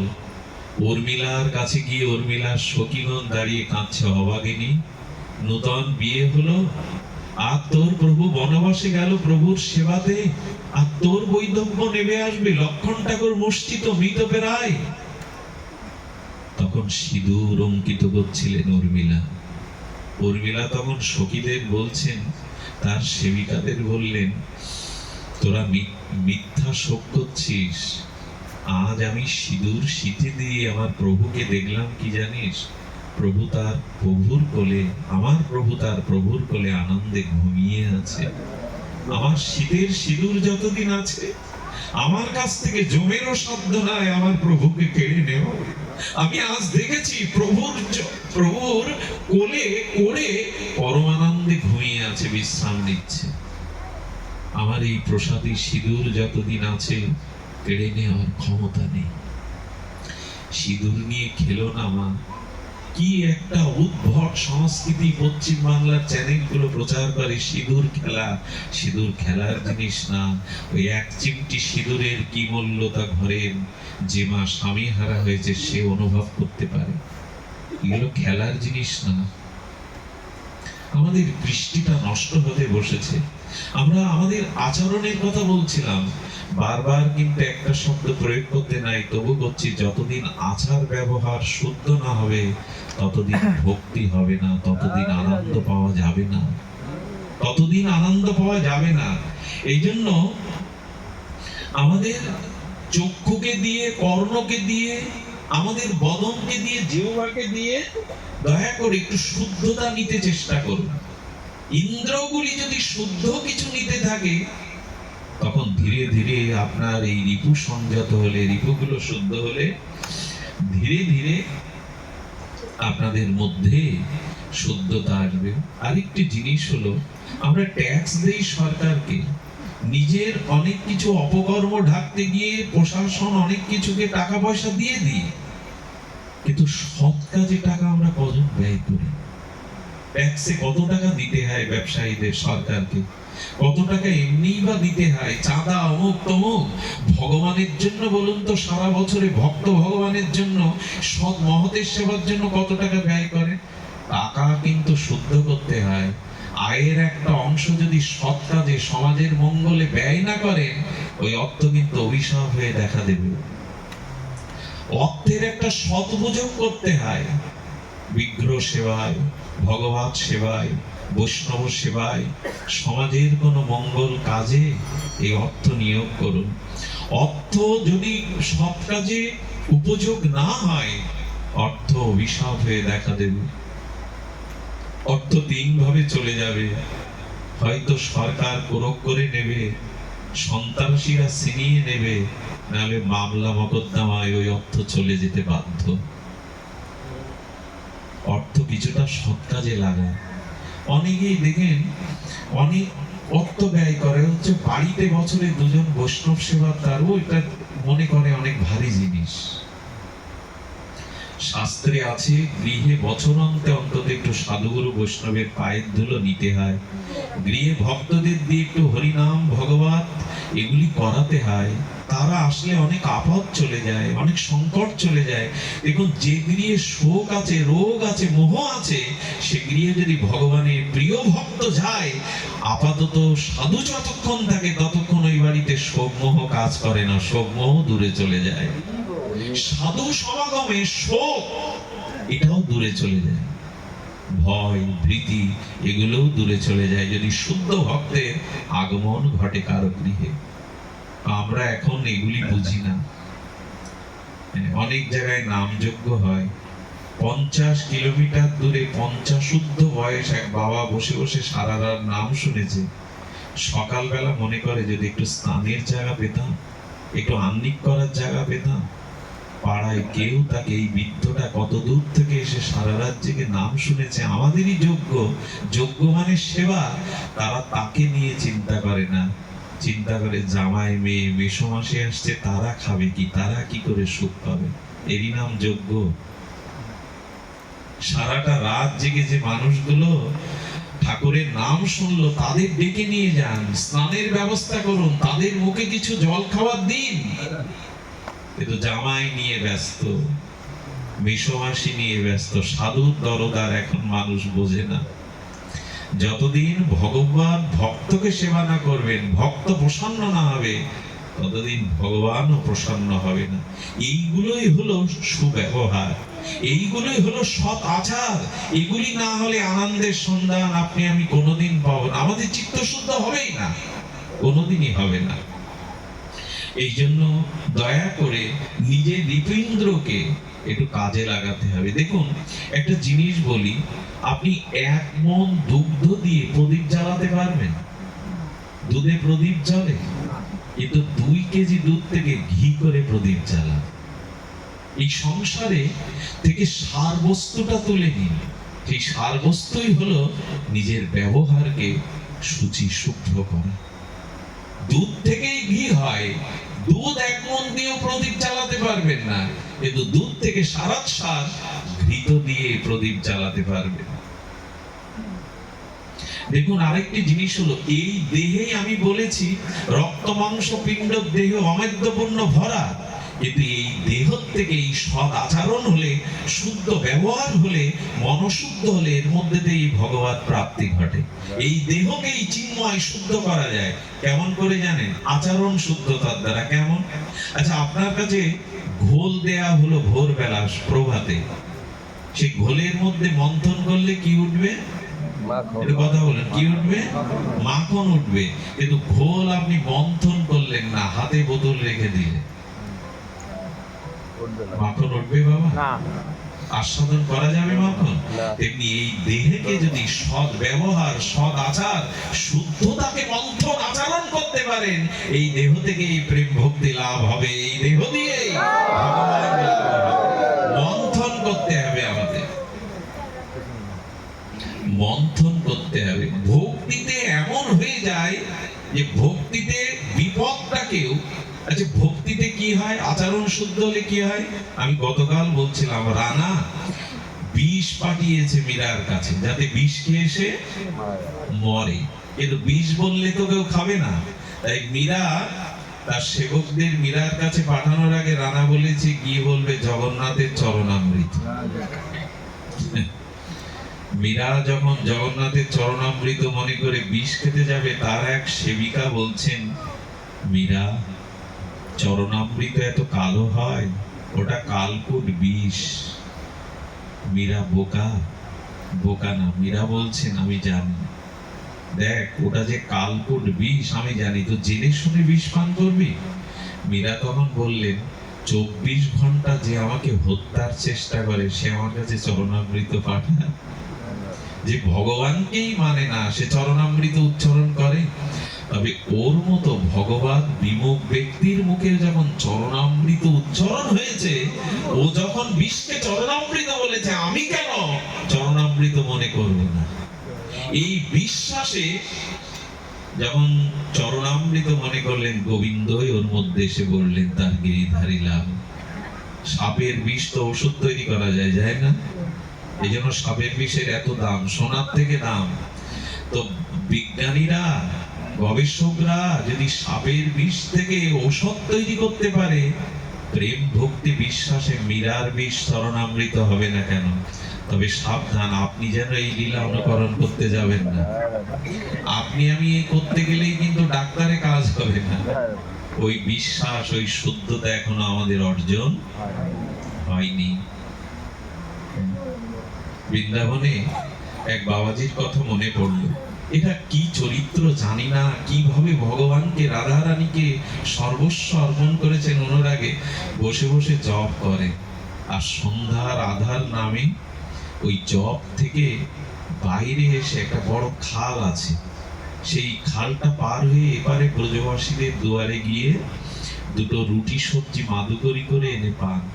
কি বলবো আপনাদের, একদিন ওই খাল পেরিয়ে যেতে যেতে আর ব্রজের যেসব সাপ আমার ভাগ্য হয়েছে দেখার, সে দেখলেই আমি তো ভয়ে ভীত সন্ত্রস্ত হয়ে যাই। বড় বড় সর্প বিষাক্ত বাবাজির পায়ে দংশন করেছে।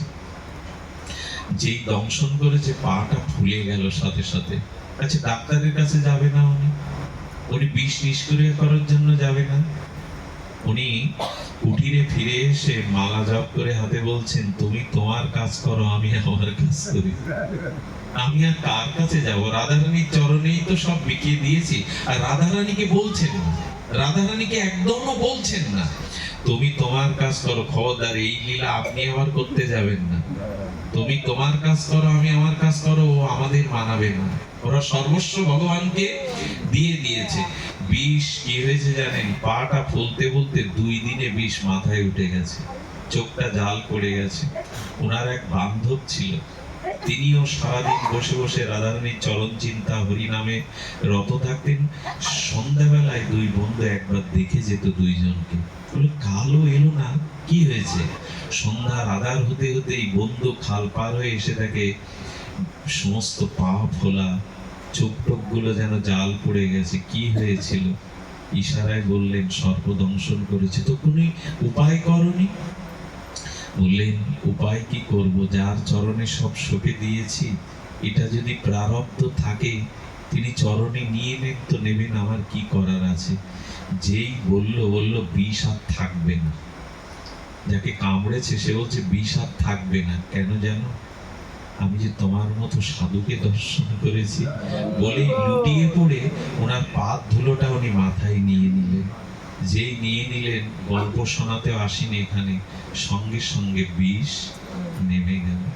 এদের আস্থা, এদের বিশ্বাস, রাধারানীর চরণে সমর্পণ, এরা ওই জগতে।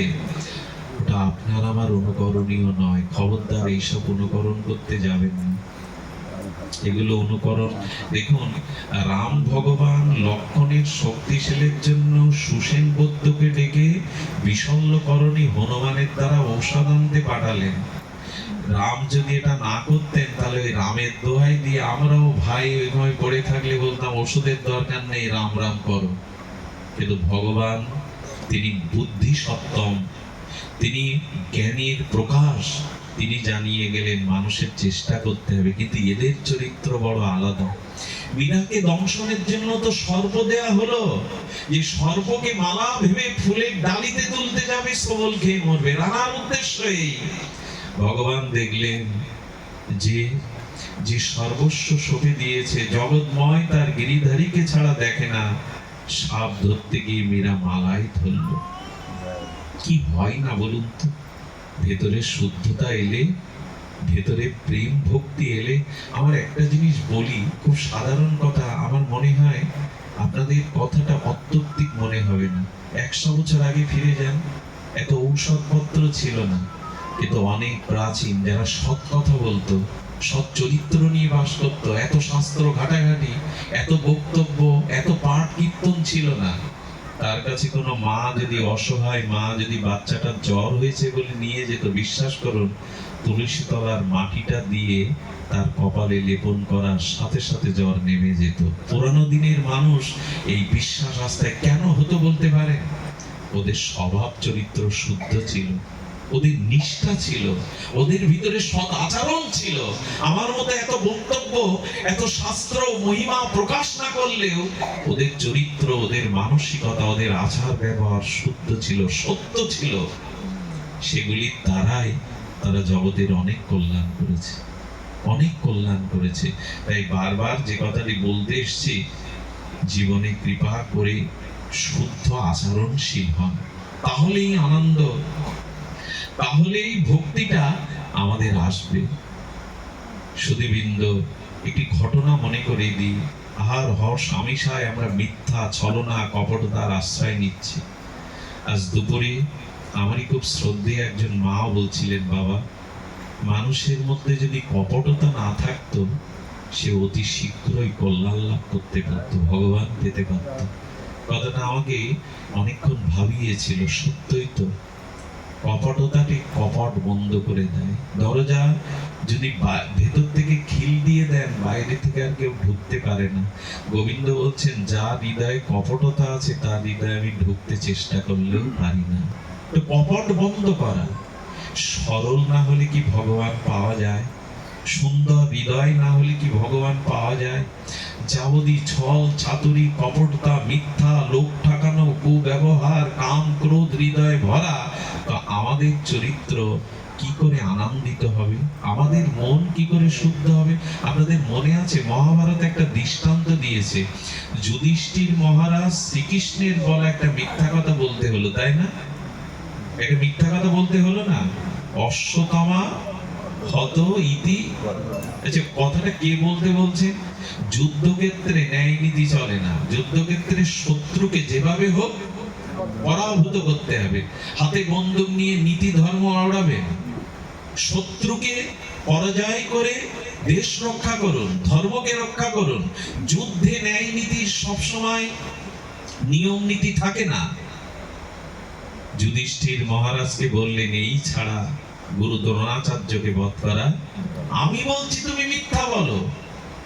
দ্রোণাচার্যের কাছে কে বললো অশ্বত্থামা হত? এটা কৃষ্ণের মুখ দিয়ে একবার শুনতে পেয়েছি। অশ্বত্থামা হেসে বললেন, কৃষ্ণ, দ্রোণাচার্য হেসে বললেন, কৃষ্ণ ভগবানই আমি জানি, কিন্তু আমি ভগবানের কথাও বিশ্বাস করি না। একজনকে বিশ্বাস করি, যদি যুধিষ্ঠির কথাটা বলে। চিন্তা করতে পারে একজন সত্যবাদী মানুষের মহিমা কত উচ্চতায়। দ্রোণাচার্যকে যদি প্রশ্ন করেন, তো কৃষ্ণের কথায় আপনি সত্য মনে করতে পারছেন না, যুধিষ্ঠিরের কথায় কেন? বললেন, কৃষ্ণ অনেকবার প্রতিজ্ঞা করেও রাখতে পারেনি। এই কুরুক্ষেত্রে যুদ্ধ করবে না বললো, অথচ সে অস্ত্র ধরলো। ভগবান ও ভক্তের জন্য তার সত্যতা মাঝে মাঝে রক্ষা করতে পারেন না, কিন্তু যুধিষ্ঠির জীবন গেলেও মিথ্যা বলবেন না, এই বিশ্বাস দ্রোণাচার্যের ছিল। কিন্তু যেদিন ভগবানের কৌশলে একটা মাত্র ভগবানের বলা মিথ্যা বলল, মহাভারতে ব্যাসদেব প্রমাণ দিয়ে গেলেন, সেই যুধিষ্ঠিরেরও সশরীরে মহাপ্রস্থানের পথে নরক দেখতে হয়েছিল। চিন্তা করতে পারেন, মহাভারত সতর্ক করছে, এই দেখো এত বড় স্বচ্ছ চরিত্র, এত বড় সত্যবাদী, ন্যায়নিষ্ঠ। সত্যবাদী কেমন জানেন? ধর্ম যক্ষ রূপে যখন সরোবরে চারটি প্রশ্নের উদ্দেশ্যে প্রশ্নের উত্তর না দিতে পারলে জল পান করলে মারা যাবে, ভীম, অর্জুন, নকুল, সহদেব মরে পড়ে আছে।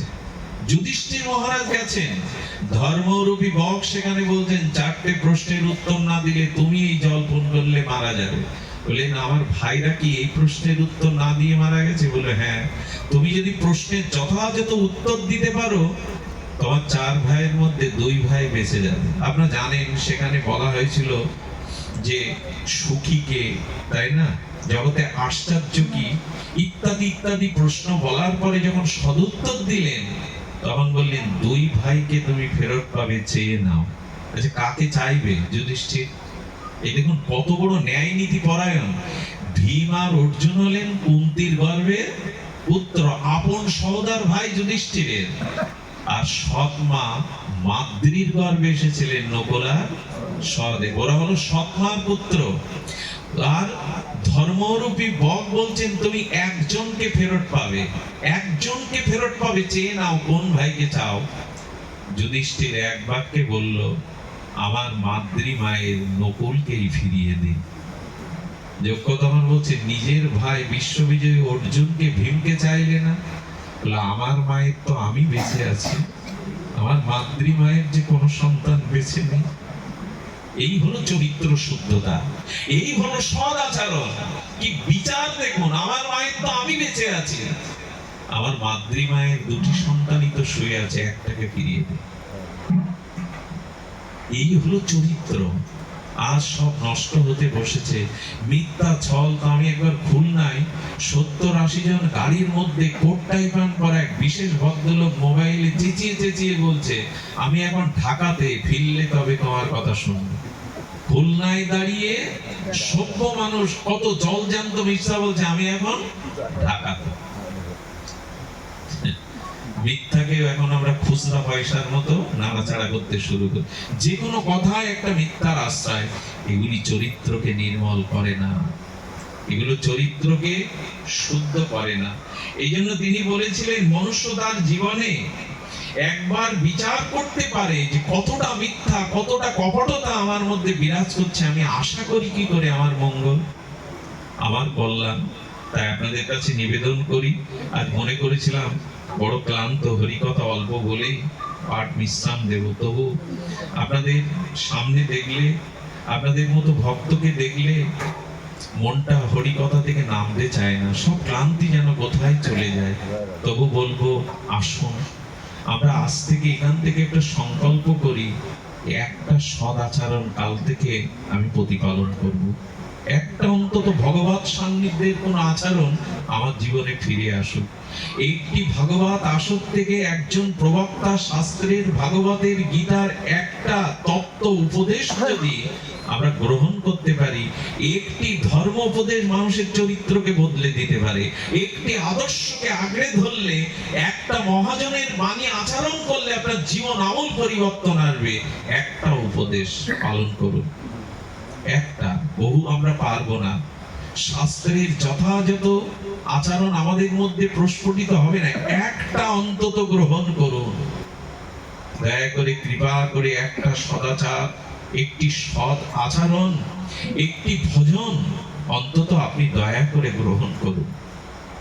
আপনার জীবন আমূল পরিবর্তন আসবে, শুদ্ধতা আসবে। সবশেষে এইটুকু বলবো, আমাদের সেই বৃন্দাবনে সেই বুড়িমার কথা। বুড়িমা আর কিছু নয়, তিনি সুখিয়া মালিনী দেবী। লীলাটি বড় আমাকে স্পর্শ করে। আপনাদের একটু জানানোর অভিপ্রায়, অভিলাষ, ইচ্ছা যাচ্ছে, লোভও যাচ্ছে। এই সুখিয়া মালিনী, তার স্বামী অথর্ব রোগগ্রস্ত। সংসারে আয়ের বলতে এই সুখিয়া মালিনী ছাড়া আর কেউ নেই। তিনি কি করেন জানেন? বৃন্দাবনের পথে পথে কিছু ফল বিক্রি করে অসুস্থ স্বামীর সংসার চালান।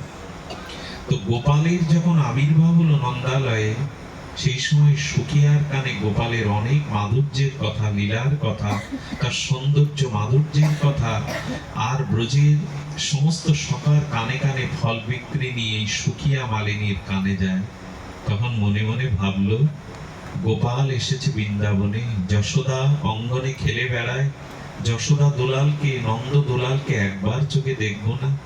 কিন্তু আমার এই মলিন কাপড়, আর আমি, আমার নেই সুকৃতি, আমি নন্দ মহারাজের গৃহে কি করে গিয়ে গোপালকে দেখে আসবো? অন্দর মহলে তো যেতে পারবো না।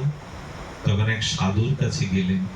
সাধু বাবাকে বললেন, বাবা একটা উপায় বলতে পারে, আমি কি করে গোপালকে দর্শন করে ধন্য হব? তখন বললেন, মা এক কাজ কর, এই কৃষ্ণ কৃষ্ণ মন্ত্রটা আমি তোকে দিচ্ছি, তুই এটা 3 মাস ব্যাপী ফল বিক্রি করবি, পথ চলবি, আর ভগবানের নামটা মনে মনে স্মরণ করবি। এই নাম নিতে নিতে নামই তোকে আকর্ষণ করে কৃপা করে দেবে। আচ্ছা, উনি বলতে পারতেন না, সবার জন্য উন্মুক্ত দুয়ার, তুমি গিয়ে দেখে এসো? প্রশ্নটা আসবে না? 3 মাস ধরে নাম করো, তারপরে যাও কেন? বলতে তো পারতো, যাও গোপালকে দেখে এসো। আসলে ভেতরে ভক্তি না থাকলে, ভেতরে অনুরাগ না থাকলে, ভগবানের ভজন না থাকলে, আজও কৃষ্ণকে সামনে পেয়েও আপনার কিছু হবে না। ভজন থাকতে হবে। আচ্ছা, প্রদীপ আছে, তেল আছে, সলিতা আছে, কিন্তু আগুন তত্ত্ব নাই। জ্বলবে প্রদীপ? জ্বলবে বাবা? তেল আছে, সলিতা আছে, তাই না? পাত্র আছে, প্রদীপ, কিন্তু অগ্নির ঘষাটা তো লাগবে, অগ্নি কণাটা তো লাগবে জ্বালাতে। আমাদেরও তেমনি ভজন না থাকলে, অনুরাগ না থাকলে ভগবানকে পেয়েও পাওয়া নয়। এই জন্য সাধু পদ বলে দিল, 3 মাস ধরে হরিনাম করতে করতে ভগবানের প্রতি তোমার অনুরাগ জন্মাবে, ভগবানের প্রতি তোমার পিপাসা জাগবে, উৎকণ্ঠা জাগবে, তখনই গোপালকে দর্শন করে তুমি ধন্য হতে পারবে। সাধুরা তো মার্গ দেখিয়ে দেয়, ভজন দেখিয়ে দেয়। দেখুন, যাদের ভজনে রুচি এসেছে, আনন্দ এসেছে, ভগবানের থেকে ভজনে আরো বেশি আনন্দ পায় তারা। অনেক সময় কৃষ্ণকে গোপীরা বলতো, তোমার প্রেমে আমরা যে ডুবে আছি অন্তরে, তুমি সামনে আসলে প্রেমে বিঘ্ন ঘটে, কৃষ্ণ সরে দাঁড়াও তো। এ কথা কেউ বলে? গোপীরা বলতো, কৃষ্ণ আমি তোমার প্রেমে অনুরাগে যেটা হৃদয়ে মজে আছি, ধ্যানের নেত্রে তোমার লীলা, তোমার আনন্দ মাধুর্য আস্বাদন করছি, সামনে এসে দাঁড়ালে বিঘ্ন হয়, সরে দাঁড়াও। আরে বাবা, ভগবানকেও পর্যন্ত সরে যেতে বলে হৃদয়ের ওই প্রেম আস্বাদনের জন্য। গোপী ধ্যান করছে বৃন্দাবনের যমুনা পুলিনে, নারদ গিয়ে বলছে, জয় রাধা মাধব, জয় রাধা মাধব। গোপী চোখ খোলার পরে বলছে, গোপী তোমরা তো ধ্যান, পূজা, পার্বণ এইসব জানো না, এখন ধ্যান করছো কেন? বলে, গোবিন্দকে হৃদয় থেকে তাড়াবো বলে। এই কথা কোথাও লেখা আছে? কোন শাস্ত্রে এরকম বলেছে যে অনেক যুগ যুগান্তর ভগবানকে ধ্যানের দ্বারা পেতে চেষ্টা করছে সাধু মহাত্মা ঋষিগণ, আর কবি বলছে গোবিন্দকে হৃদয়ে তাড়াবো, এই জন্য ধ্যান করছি। তো বলি, তাড়াতে পেরেছো? বলে, চোখ বন্ধ করে ধ্যান করতে গিয়ে আরো বেশি করে তার প্রতিচ্ছবিটা ফুটে উঠছে। চোখ বন্ধ করলেই হৃদয়েরও তারও ভেসে উঠছে, তবু চেষ্টা করছি, তাড়াবে কেন? নারদ তখন বলছেন, গোবিন্দকে কি হৃদয়কে তাড়ায়? তাড়াতে চাচ্ছ কেন? বলেন, ও যদি হৃদয়ে থাকে আমার সংসার করা হবে না, আমি সংসার করতেও পারবো না। বলে, কিরকম?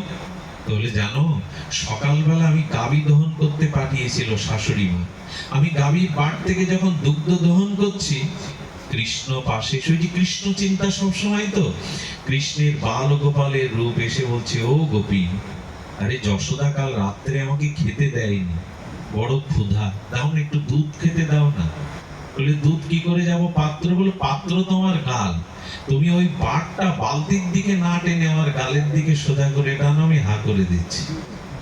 আচ্ছা, ওইভাবে যখন মা গোপীমা দুধ টানছে, ওখানে আসলেই তো ও দেখছে লীলাস্পতিদের ধ্যানে দেখছে গোপাল। শাশুড়ি এসে ধাক্কা দিয়ে বলছে, বাহ, হ্যাঁ, পাত্র থাকতে দুধ পাত্রে নয়, কোথায় মাটিতে ফেলে ফেলে টেনে ফেলে দিচ্ছে, হ্যাঁ, ঘাড়ে ভূত লেগেছে, এই গালি দিল। জানো, কৃষ্ণ যদি এমন করে জ্বালাতন করে আমার সংসার হবে না, তাই তাড়াতে চাচ্ছি। এগুলো অদ্ভুত কথা।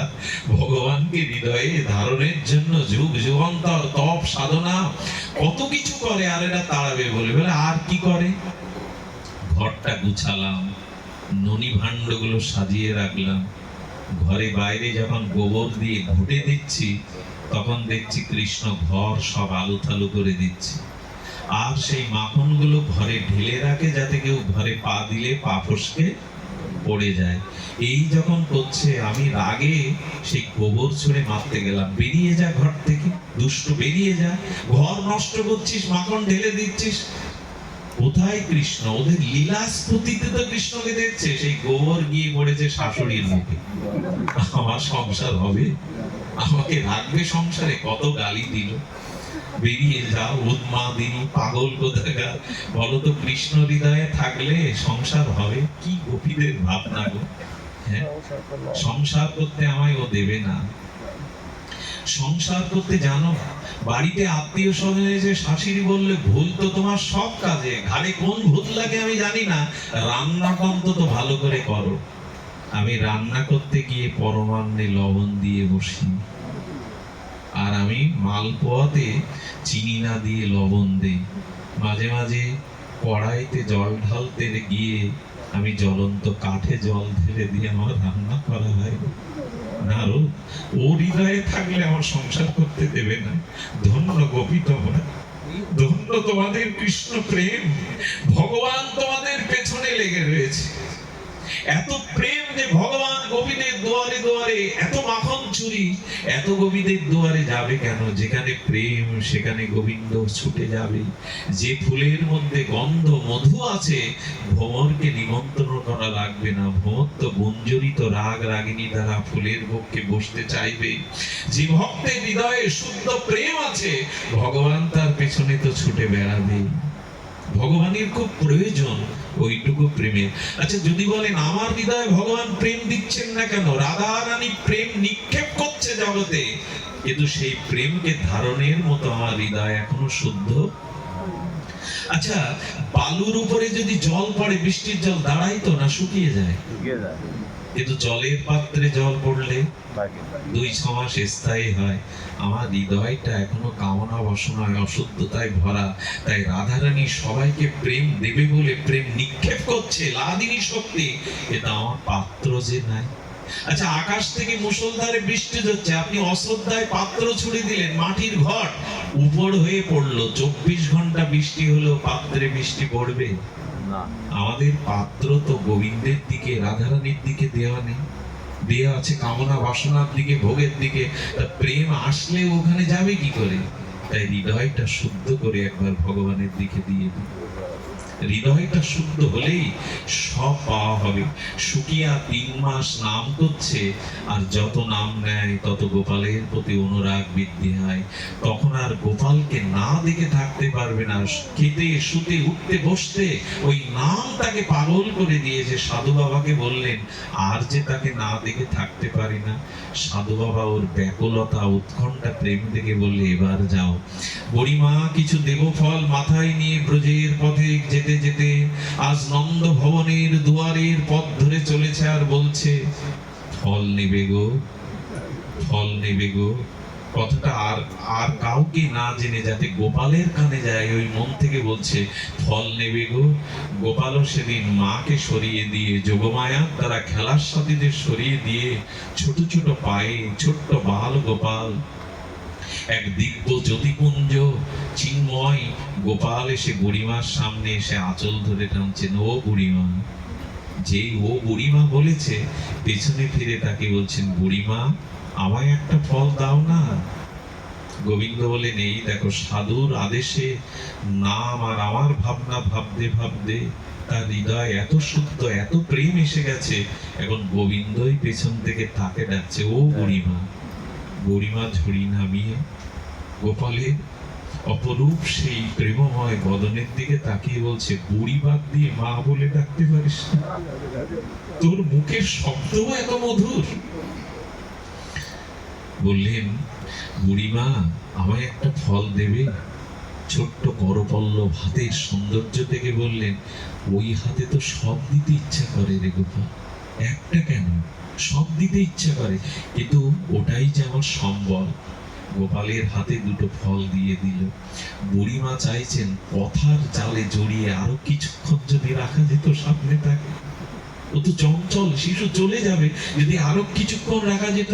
বুড়িমা বলছে, ও গোপাল, আমি তো তোমায় ফল দিলাম, আমায় মূল্য কি দেবে? গোবিন্দ তখন বলছেন, গোপাল তখন বলছেন, বুড়িমা মূল্য কাকে বলে তা তো আমি জানি না। সত্যি সত্যি ভগবান মূল্য, ভগবান আমাদের গোপাল গোবিন্দ অঙ্কে খুব কাঁচা, জানেন?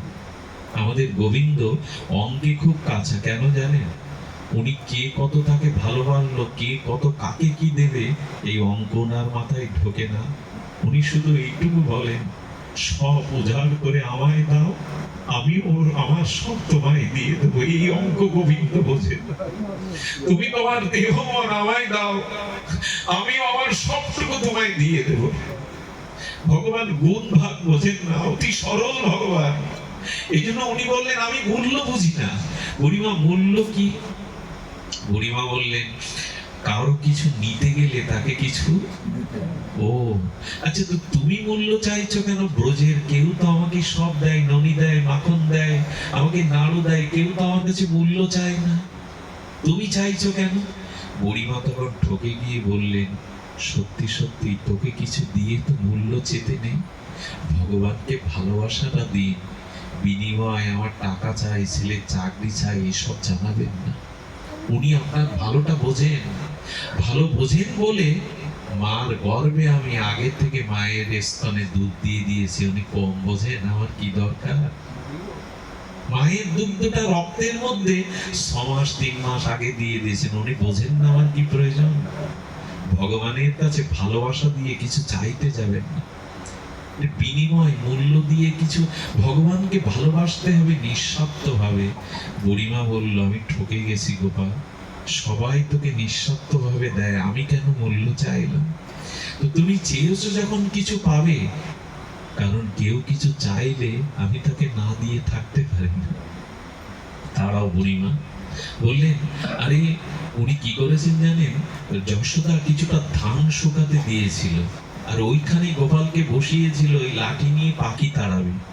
আরে বিশ্ব ব্রহ্মাণ্ডের ভগবানকে যশোদা ধান চুকি দেওয়ার জন্য।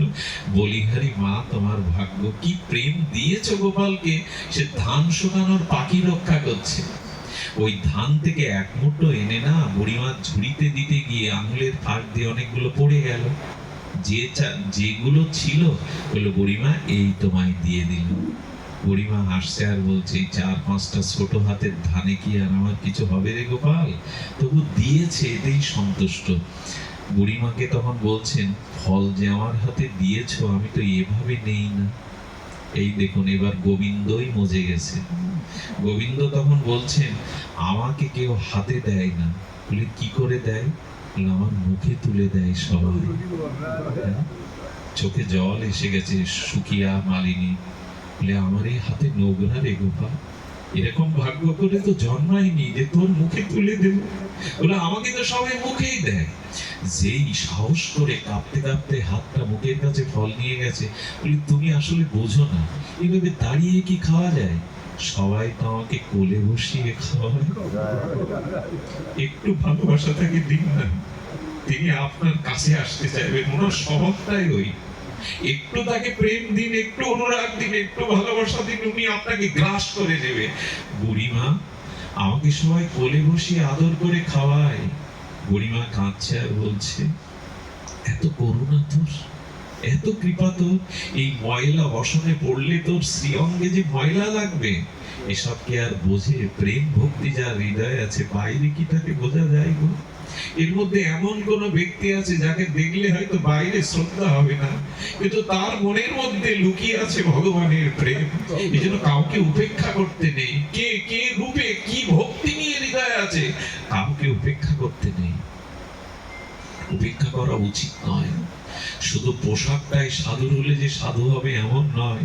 হৃদয় যার নির্মল, শুদ্ধ, চরিত্র যার শুদ্ধ, তাকে দেখেই ভগবান বিবশ হয়। বুড়িমা নিজে হাতে ফল খাওয়ালেন। প্রেমানন্দে বুড়িমা যেন জগৎ ভুলে গেছে। এ জগতে তার আর চাওয়া পাওয়া নেই। থাকে গোবিন্দকে হাতে করে সেবা করাতে পারলে আর কিছু বাকি থাকে? তার জীবন পূর্ণ থেকে পূর্ণতরতম হয়ে গেছে। বুড়িমা সেই ঝুড়ি নিয়ে ফিরতে ফিরতে কিছু দূর এসে বাড়িতে এসে দেখে ঝুড়ি আর বইতে পারছে না। ঝুড়িটা বড় ভারী হয়ে গেছে। বুড়িমা ঝুড়িয়ে নামিয়ে দেখলো প্রাণগোপাল প্রাণধন গোবিন্দ হাতে করে যে কটা ধান দিয়েছিল ওগুলো ধান নয়, ঝুড়ি ভর্তি মোহরে রূপান্তরিত হয়ে গেছে।